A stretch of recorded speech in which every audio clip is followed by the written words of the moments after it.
My brother said he would call the police and report me for stealing my own car. The car I paid for. The car I needed to get to work. All because his broke down. Before we continue, please subscribe to the channel and let me know where you're listening from in the comments. My name is Mary. I am 25. I work 2 jobs. One at a diner in the morning and one at a grocery store at night. I do not make a lot of money, but I save every extra dollar I get. For years, I saved. My dream was to buy a car. A real car that was only mine. Not the old, broken bus. A car that starts when you turn the key. After 3 years, I saved $5,000. It was a lot of money for me. I was so proud. I found the perfect car. A good used car. But the bank said my credit was too new. They would not give me the loan. I have an older brother. His name is Derek. He is 28. Derek has good credit. He always brags about it. I went to him. I was nervous. Derek, I said, can you help me? The bank needs your name on the loan for the car. I have the $5,000 for the start. I will pay every month. I promise. The car will be mine. I just need your name. Derek smiled his big smile. Of course, little sister. Family helps family. He signed the papers. I gave the dealer my $5,000. I got the keys. It was the happiest day of my life. For 6 months, I paid the bank. Every month on time. I kept the car clean. I used it to go to my 2 jobs. Life was hard, but I had my car. I had my freedom. Then, yesterday, I got a text. It was from Derek. Coming to get the car tonight. My motor is dead. I need it. I stared at my phone. My hands got cold. I called him. Derek, what do you mean? This is my car, I said. His voice was calm. Cold. Mary, my name is on the loan. My name is on the title. That makes it my car. I need it now. I could not believe what I was hearing. But, my $5,000. My payments every month. I paid for this car. He sighed, like I was a child. That does not matter. The paper says it is mine. If you do not give me the keys, I will report the car stolen. You will go to jail. The words felt like a knife. Report it stolen. He would call the police on me. For my own car. He knew I needed it for work. He knew everything. He did not care. I was crying now.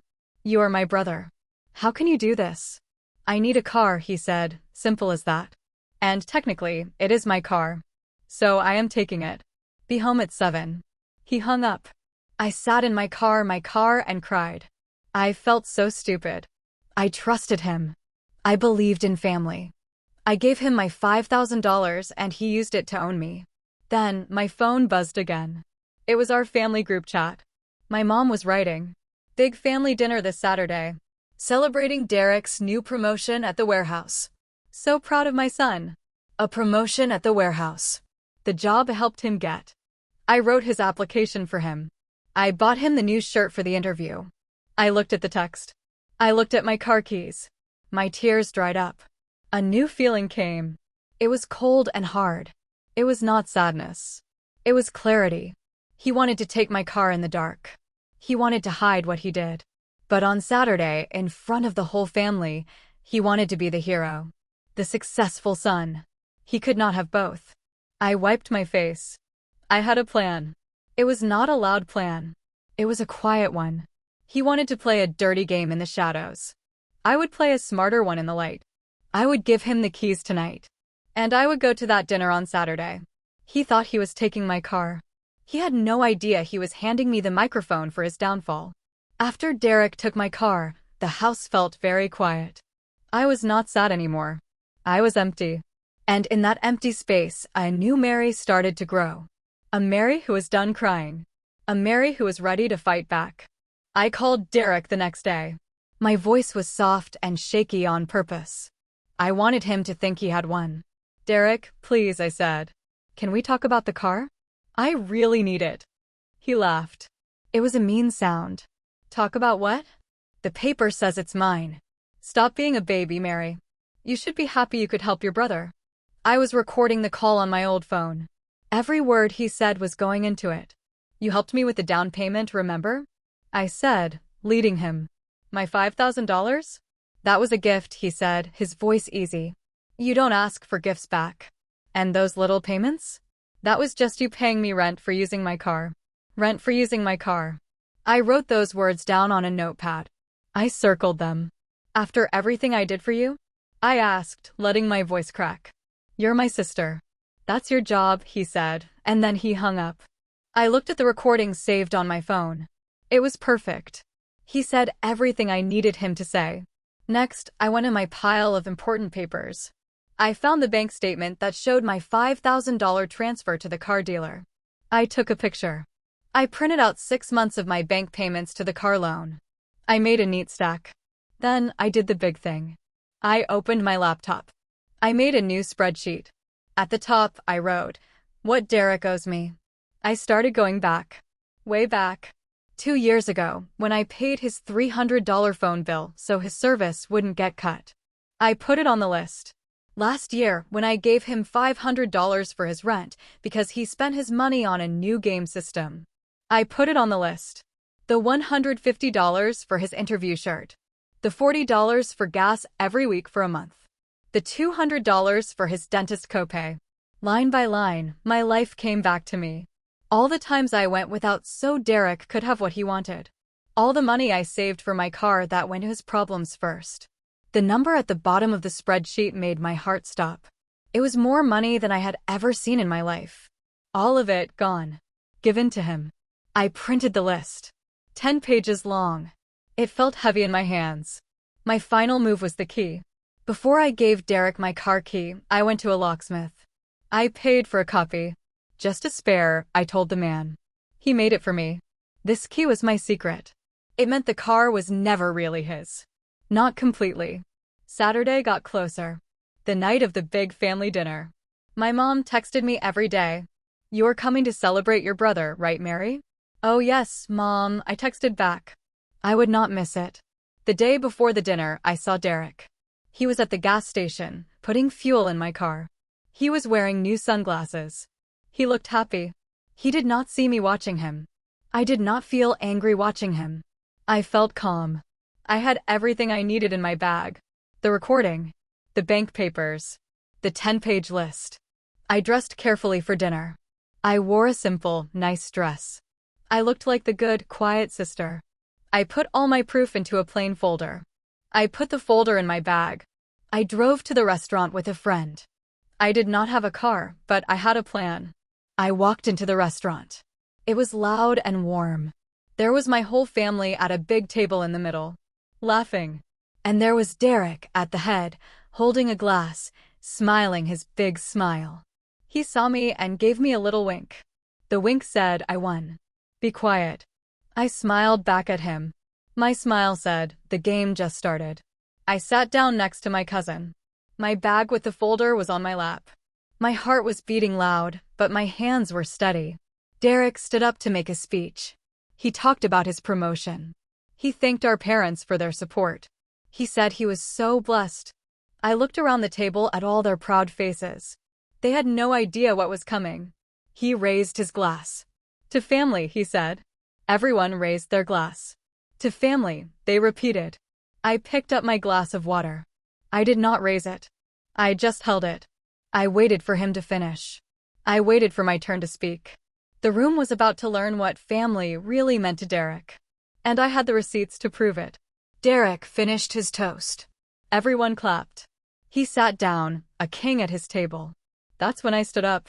My chair made a small sound on the floor. The table got quiet. I want to make a toast too, I said. My voice was clear. It did not shake. My mom smiled, confused. Of course, Mary. Say something for your brother. I looked right at Derek. He was still smiling, but his eyes were careful. My toast is to family, I said. To what family is supposed to do. Like help you when you need it. Derek nodded slowly, like he agreed. But he was watching me. You helped me so much, Derek, I said. I picked up my bag. 6 months ago, I saved $5,000 for a car. You helped me by putting your name on the loan. Do you remember what you promised me? He shifted in his seat. Mary, not now, he said, his voice low. You promised it was my car, I said, louder. The whole table was listening now. But 3 days ago, you took it. You said the paper made it yours. You said my money did not matter. You said if I did not give you the key, you would call the police on me. My mother gasped. Derek, what is she saying? She's lying. Derek said, his face turning red. She's just upset. I took my phone out of my bag. Let's all hear what you said, Derek. I pressed play on the recording. His voice filled the quiet restaurant table. That was a gift. You don't ask for gifts back. And those little payments? That was just you paying me rent for using my car. You're my sister. That's your job. The table was frozen. My father's face was dark. My mother had her hand over her mouth. Derek looked like I had hit him. That's not the whole story, I said. I passed around the papers. First, the bank statement with my $5,000 down payment. Then, every single monthly payment I made. This is my money. This bought the car he is driving. Then I gave my father the last thing. The 10-page list. This, I said, is every dollar I ever gave Derek for the last 5 years. Rent. Bills. Food. The shirt for the job he just got promoted at. He never paid me back. Not one time. My father looked at the long list. His hands were shaking. Is this true? He asked Derek. His voice was very quiet, which was worse than yelling. Derek could not talk. He just stared at the papers going around the table. His kingdom was crumbling right in front of him. I want 2 things, I said to Derek, but I said it so the whole family could hear. 1. You will sign the car title over to me tomorrow. It is my car. 2. You will pay me back every single thing on that list. You will get a payment plan. I will write it. You will sign it. If you do not, I will take you to court with this recording and these papers. My uncle, who is a lawyer, looked at the papers and nodded. She will win, Derek. Easily. The pressure was too much. Derek broke. Fine, he shouted, standing up. Take your stupid car. You were always so selfish, Mary. Keeping score. Nobody agreed with him. The family looked at him with new eyes. They saw the user. The taker. The brother who would steal from his own sister and then lie to them all. The dinner is over, my father said, standing up. He looked at Derek. You and I will go home and talk. Now. The party was dead. Derek left with his head down, following my angry father. A week later, Derek signed 2 papers. One gave my car back to me. The other was a plan to pay me back my money.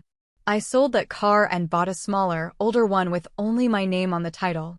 It felt more like mine than the other one ever did. The best part was not the money. It was the change. My family stopped asking me to help Derek. They started asking him how he was going to help himself. They saw my strength. And they saw his weakness. I learned a hard lesson. Sometimes the person you share blood with will try to bleed you dry. You cannot stop them from trying. But you can sure stop them from succeeding. My revenge was not yelling or fighting. It was just showing the truth to everyone in the room. Once the truth was out, it did all the work for me. Thanks for listening to the end of my story. If you believe in turning the pain someone gives you into your own power, don't forget to like and subscribe for more.